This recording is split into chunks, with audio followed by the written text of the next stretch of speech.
आप देख रहे हैं पब्लिक टाइम्स। नमस्कार, मैं सुमंत कुमार। चलिए जानते हैं गोपालगंज की खास खबर। गोपालगंज जिले के उचका गांव थाना क्षेत्र के पिपराही पुल के पास रविवार सुबह पुलिस और अपराधियों के बीच मुठभेड़ हुई। पुलिस की जवाबी कार्रवाई में एक अपराधी के पैर में गोली लगी, जिससे वह घायल हो गया।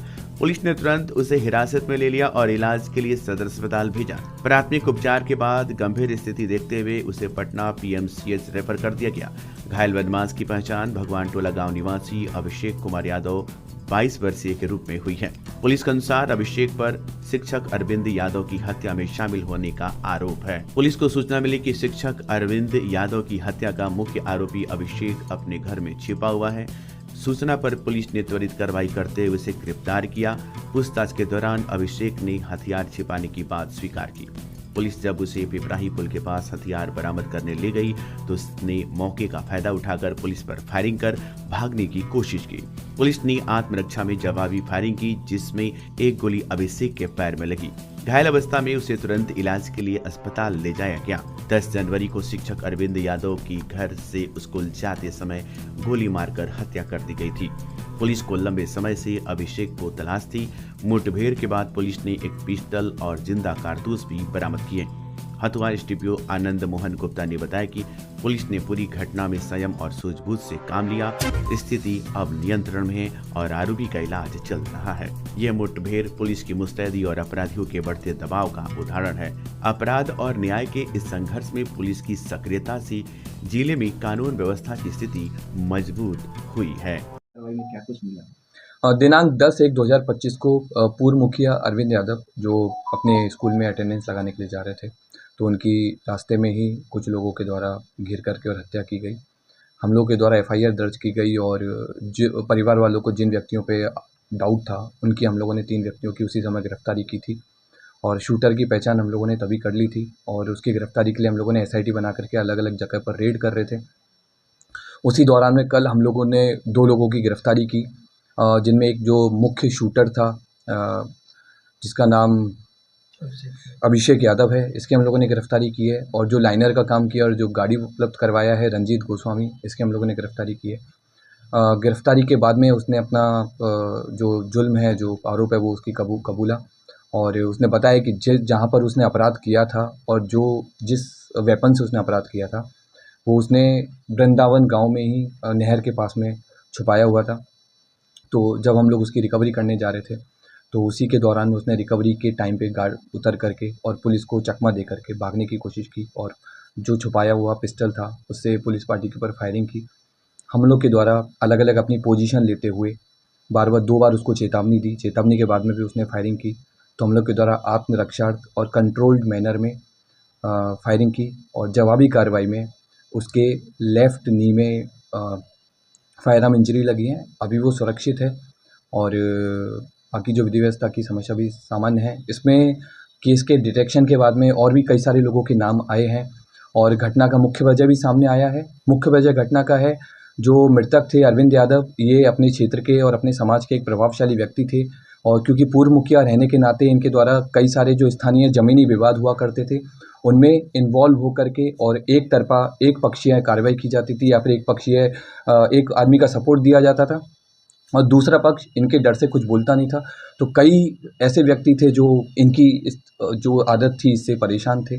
तो ऐसे में ही जो मुख्य शूटर है अभिषेक यादव और कुछ 1-2 लोग हैं, इन लोगों ने मिल करके प्लान किया और इनका मर्डर किया और ये प्लान किया कि अगर ये मर जाएंगे तो हमारे ज़मीनी विवाद सॉल्व हो जाएंगे। अभिषेक यादव का जो ज़मीन था ये वीके टाइल्स के पास में था और इसका लंबा ज़मीनी विवाद चल रहा था। इसका ये भी कहना था कि इसके द्वारा मृतक के द्वारा लगभग 20 लाख रुपए इनसे मांगे गए थे ज़मीनी विवाद को सॉल्व करने के लिए और जब इन्होंने पैसा नहीं दिया और ना ही ज़मीनी विवाद सॉल्व हुआ तो उसको मजबूरी में आकर के मर्डर कर।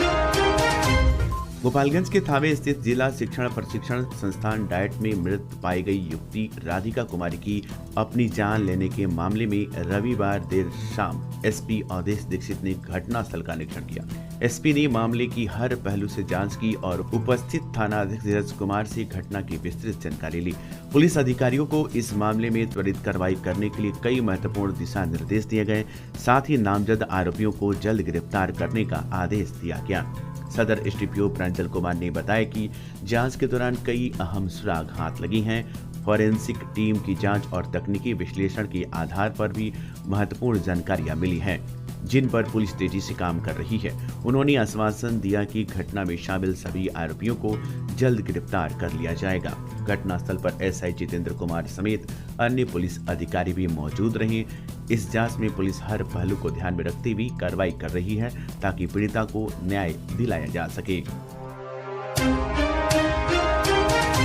गोपालगंज के उचका गांव थाना क्षेत्र के वृंदावन मौजे गांव में रविवार को बिहार सरकार के अनुसूचित जाति और अनुसूचित जनजाति कल्याण मंत्री जनक राम ने मृतका के परिजनों से मुलाकात की। उन्होंने घटना की पूरी जानकारी ली और आश्वासन दिया कि हर हाल में मृतका के परिवार को न्याय दिलाया जाएगा। मंत्री ने मौके पर उपस्थित पुलिस अधिकारियों से मामले की गहन जाँच करने और आरोपियों को जल्द से जल्द गिरफ्तार करने का निर्देश दिया।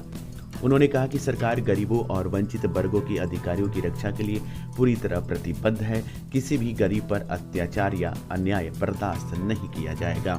मृतका की मां सरस्वती देवी से मिलकर मंत्री ने भरोसा दिलाया कि उनकी बेटी को इंसाफ मिलेगा और दोषियों को कड़ी सजा दी जाएगी। मौके पर थाना अध्यक्ष धीरज कुमार समेत अन्य पुलिस अधिकारी मौजूद रहे। घटना को लेकर प्रशासन की सक्रियता से परिजन और स्थानीय लोग संतुष्ट नजर आए। सबसे सस्ता, सबसे अच्छा, त्योहारों और लगन के शुभ अवसर पर बेस्ट प्राइस मेगा मार्ट में शानदार offer. LED TV, AC, fridge, washing machine, geyser और हीटर जैसी हर खरीदारी पर पाएं निश्चित उपहार। लेकिन ध्यान रहे, ये ऑफर सीमित समय तक ही है। ईएमआई की सुविधा और बजाज फाइनेंस के साथ करें बिना किसी परेशानी के खरीदारी। तो फिर इंतजार क्यों, आज ही आएं। Best price mega mart, college road, near चिराई घर, गोपालगंज।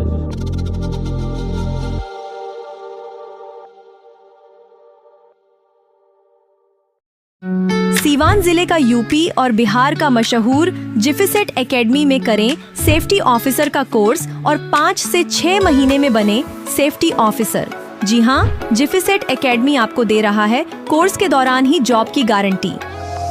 हमारे यहाँ कोर्स कर रहे छात्रों के लिए अलग से प्लेसमेंट डिपार्टमेंट की सुविधा उपलब्ध है। तो फिर देर किस बात की। हमारा पता है राम राज्य मोड़, सोनू सीमेंट स्टोर के पीछे, आंदर ढाला के समीप, सीवान।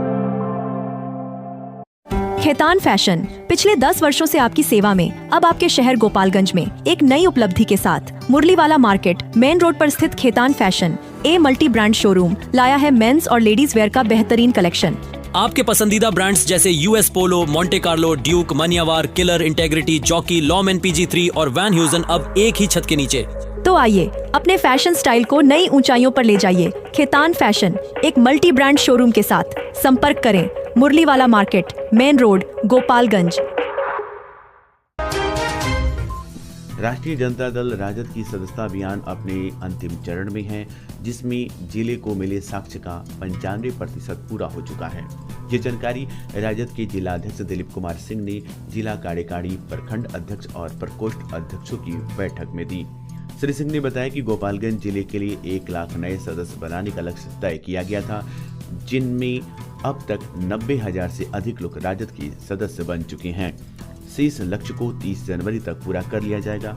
उन्होंने कहा कि फरवरी से राजद प्रत्येक पंचायत में चौपाल आयोजित करेगा, जिसमें तेजस्वी यादव के विजन को आम जनता तक पहुंचाया जाएगा।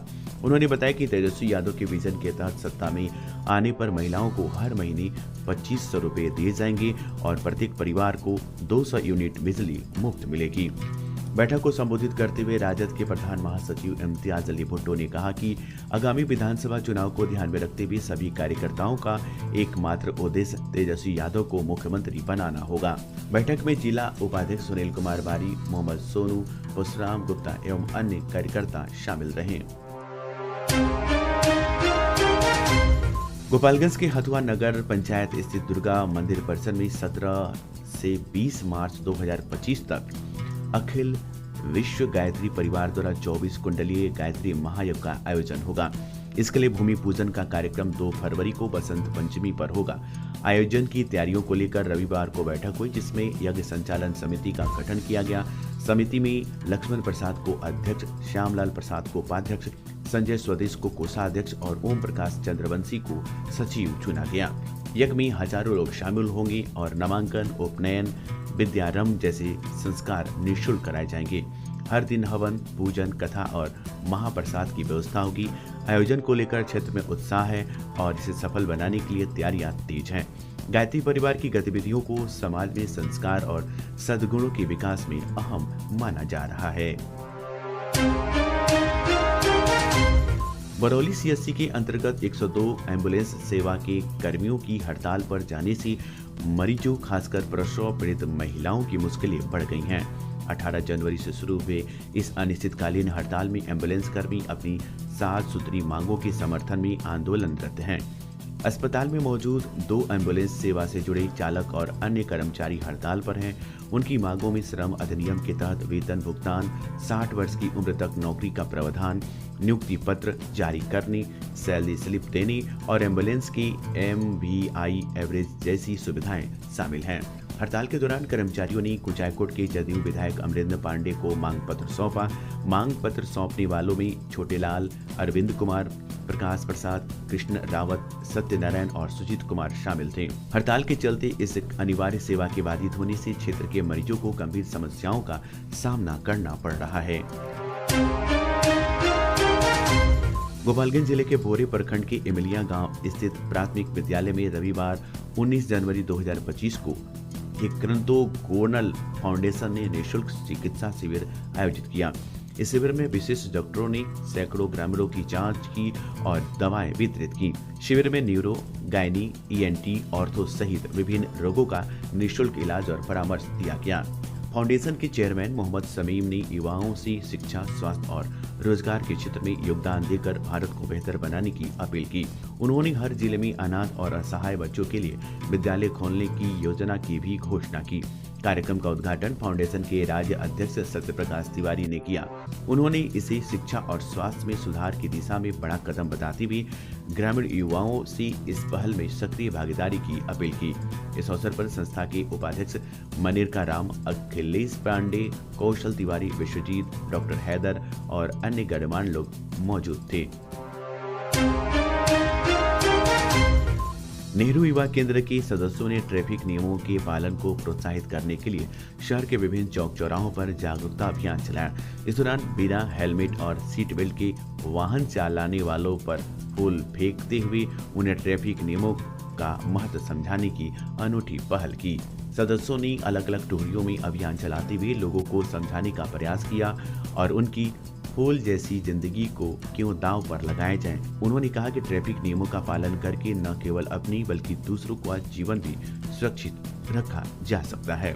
इस अभियान ने लोगों का ध्यान खींचा और ट्रैफिक नियमों के प्रति जागरूकता बढ़ाने में महत्वपूर्ण भूमिका निभाई। सदस्यों ने ये संदेश दिया कि सुरक्षा के प्रति जिम्मेदारी सभी की प्राथमिकता होनी चाहिए।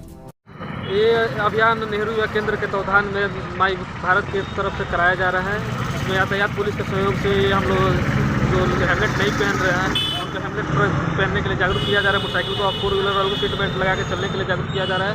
ये अभियान 17 जनवरी से शुरू हुआ है जो 23 जनवरी तक चलेगा। गंडक दियरा संघर्ष समिति के संयोजक स्वर्गीय अनिल माझी के परिजनों पर 15 दिन पहले बालू माफियाओं ने जानलेवा हमला किया था। इस हमले में उनकी वृद्ध मां गंभीर रूप से घायल हो गई। वहीं उनके भाई और बेटे को भी बुरी तरह से पीटा गया। परिवार के सदस्य गोपालगंज से पटना तक इलाज के लिए दौड़ते रहे, लेकिन इस मामले में अभी तक मुख्य आरोपियों की गिरफ्तारी नहीं हो पाई है। स्वर्गीय अनिल माझी के छोटे भाई प्रदीप माझी ने बताया कि पुलिस के नामजद प्राथमिकी दर्ज करने के बाद सिर्फ खानापूर्ति के लिए एक आरोपी को गिरफ्तार किया गया है, जबकि बाकी आरोपी खुलेआम घूम रहे हैं। उन्होंने कहा कि बालू माफिया बांध को कमजोर करने और किनारे से अवैध खनन करने का प्रयास कर रहे थे। जब उनके परिवार ने इसका विरोध किया तो उन पर हमला किया गया। परिवार ने पुलिस की उदासीनता पर गहरा दुख व्यक्त किया है और पुलिस अधीक्षक से आरोपियों पर सख्त कार्रवाई की गुहार लगाई है। परिवार ने कहा कि यदि जल्द न्याय नहीं मिला तो वे बड़े स्तर पर आंदोलन करने पर मजबूर होंगे। आरक्षी अधीक्षक अवधेश दीक्षित के निर्देश पर शराबबंदी को सफल बनाने के लिए माझागढ़ पुलिस द्वारा लगातार छापेमारी अभियान चलाया जा रहा है। इसी क्रम में शनिवार को पुलिस ने गुप्त सूचना के आधार पर माझागढ़ थाना क्षेत्र के धर्मपरसा गांव में एक शराब कारोबारी को 22 लीटर देसी चुलाई शराब के साथ गिरफ्तार किया गया। पुलिस को जानकारी मिली थी कि एक व्यक्ति गैलन में शराब लेकर सप्लाई करने जा रहा है। त्वरित कार्रवाई करते हुए पुलिस ने धर्मपरसा में छापेमारी की और आरोपी को गिरफ्तार कर लिया। उत्पाद अधिनियम के तहत एफआईआर दर्ज कर रविवार को उसे जेल भेज दिया गया। गिरफ्तार आरोपी की पहचान सीवान जिले के बड़हरिया थाना क्षेत्र के कोइरगावा गांव निवासी फागो भगत के पुत्र धर्मेंद्र भगत के रूप में हुई है। पुलिस का ये अभियान शराबबंदी कानून को सख्ती से लागू करने का प्रयास का हिस्सा है। माझागढ़ थाना क्षेत्र के गौसिया गांव में एक इंटर की छात्रा का शव फांसी के फंदे से लटका हुआ पाया गया। मृतका की पहचान दिगंबर यादव की 17 वर्षीय बेटी सविता कुमारी के रूप में हुई है। माझागढ़ पुलिस ने शव को बरामद कर पोस्टमार्टम के लिए सदर अस्पताल भेज दिया है और मामले की गहन जांच में जुटी है। परिजनों के अनुसार किसी बात को लेकर डांट फटकार के बाद छात्रा ने कदम उठाया हो सकता है। हालांकि पुलिस ने कहा कि पोस्टमार्टम रिपोर्ट आने के बाद ही स्पष्ट हो पाएगा कि मामला अपनी जान लेने का है या हत्या का है। सविता 4 बहनों में और एक भाई में सबसे छोटी थी और इंटर की पढ़ाई कर रही थी। घटना के बाद से परिवार में मातम पसरा हुआ है। पुलिस परिजनों से पूछताछ कर रही है और हर पहलू की गहराई से जांच कर रही है। फिलहाल पुलिस का कहना है कि पोस्टमार्टम रिपोर्ट के बाद ही मामले का खुलासा किया जाएगा। जिला विधिक सेवा प्राधिकार गोपालगंज के तत्वाधान में रविवार को माझागढ़ प्रखंड के छौई तक की पंचायत भवन परिसर में विधिक जागरूकता अभियान कार्यक्रम का आयोजन किया गया। कार्यक्रम का उद्देश्य नालसा योजना 2015 के तहत तस्करी और वाणिज्य के यौन शोषण पीड़ितों, राष्ट्रीय लोक अदालत, विधिक सहायता और बाल विवाह जैसे महत्वपूर्ण मुद्दों पर जागरूकता फैलाना था। पैनल अधिवक्ता रंजन कुमार श्रीवास्तव और पीएलबी अनवर हुसैन की टीम ने उपस्थित जनता को वाणिज्यिक यौन शोषित पीड़ितों के लिए विधिक सेवाओं और सहायता के बारे में जानकारी दी।